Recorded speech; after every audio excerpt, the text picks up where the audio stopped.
নমস্কার বন্ধুরা, আমি ডক্টর সুব্রত আচার্য আর আপনারা দেখছেন আপনাদের প্রিয় channel Shri Subrata astrological consultancy. আজ এই ভিডিওতে আলোচনা করব কুম্ভ রাশির জাতক জাতিকাদের এমন 5টি বদ গুণের বিষয়ে, যে 5টি বদ গুণ আপনার জীবনে বারবার সমস্যার কারণ হতে পারে। আর এই 5টি বদ গুণ থেকে যদি বেরিয়ে আসতে পারেন তাহলে আপনার জীবনে সুখ এবং সমৃদ্ধিতে পরিপূর্ণ হবে। জন্মকুণ্ডলিতে যাদের চন্দ্রদেব কুম্ভ রাশিতে অবস্থান করছে তাদের জন্য এই ভিডিওটি ইনফরমেটিভ হতে চলেছে।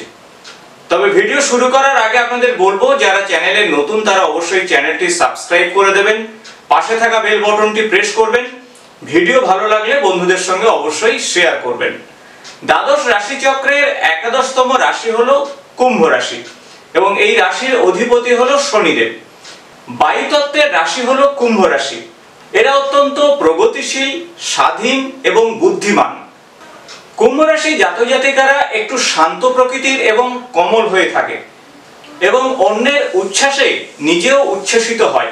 আগেই বলেছি এরা অত্যন্ত দূরদর্শী, তাই আগামী দিনে কি ঘটতে চলেছে সে বিষয়ে অনেক আগেই বুঝতে পারে আর সেভাবেই নিজের কর্ম পরিকল্পনা তৈরি করে। তবে এদের মধ্যে বিভিন্ন ক্ষেত্রে বিশ্বাস অটুট থাকে আর এটা গোঁড়ামিও বলতে পারেন। তাই পুরানো কিছু চিন্তা ভাবনাকে আঁকড়ে এরা এগিয়ে যায়। এরা সহানুভূতিশীল এবং অনেক সময় ন্যায় বিচার করার ক্ষেত্রে এরা দৃঢ় প্রতিজ্ঞ হয়ে থাকে। দ্বিতীয়ত বলেছি যে এরা সাধারণত বুদ্ধিমান হয়ে থাকে, তাই সমাজে এরা মান সম্মান যথেষ্ট পায় এবং সমাজে সেলিব্রিটি লেভেলের কোনো একজন মানুষও হয়ে যেতে পারে। বিভিন্ন সমস্যা সমাধানের ক্ষেত্রে কুম্ভ রাশির জাতক জাতিকারা অনেক সময় এগিয়ে আসে। এরা নিরপেক্ষ চিন্তা ভাবনা করে, বিভিন্ন গবেষণার ক্ষেত্রে যুক্ত থাকলে এরা অনেক দূর এগোতে পারে।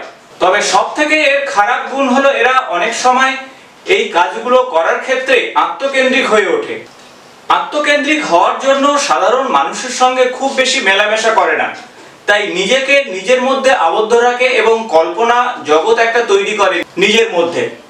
তাই বদ গুণগুলোর মধ্যে অন্যতম হলো এরা অমিশুকে, অর্থাৎ মিশতে ভালোবাসে না।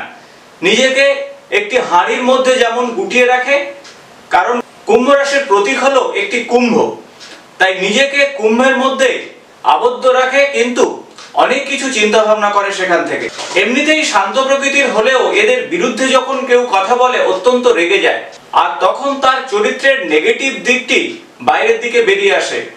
আর এই অত্যন্ত রেগে যাওয়ার বৈশিষ্ট্যের জন্য সমাজে এদের কিছুটা দুর্নাম তৈরি হয়, এমনকি নিষ্ঠুর প্রকৃতির আচরণ করতে পারে এই সময়। তাই আপনাদের বলবো যে নিজেদের মনকে শান্ত রাখার চেষ্টা করুন এবং সমাজের বিভিন্ন স্তরের মানুষের সঙ্গে মেলামেশা করার চেষ্টা করুন। যদি এদের স্বার্থে আঘাত লাগে তাহলে নির্দয়ভাবে যে কোনো সম্পর্ককে এরা ছিন্ন করে। তাই সম্পর্ককে এরা বেশি প্রাধান্য দেয় না, প্রাধান্য দেয় কাজের বিষয়ে।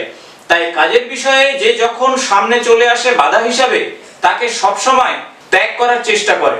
তাই সমাজে এদেরকে হৃদয়হীন মানুষ হিসাবেও বলে থাকে। তাই কুম্ভ রাশি জাতক জাতিকাদের বলবো যে জীবনে যদি সফলতা পেতে চান তাহলে এই নেগেটিভ দিকগুলোকে আপনারা অবশ্যই দূরে সরিয়ে ফেলুন, আর তাহলে আপনাদের জীবনে সুখ, সমৃদ্ধি, মান সম্মান, সার্বিক উন্নতির যোগ তৈরি হবে। আশা করব ভিডিওটি ইনফরমেটিভ হয়েছে। ভালো লাগলে বন্ধুদের সঙ্গে শেয়ার করবেন। আগামী নতুন কোনো জ্যোতিষ সংক্রান্ত ভিডিওতে আপনাদের সঙ্গে দেখা হবে। আজ এই পর্যন্ত, নমস্কার।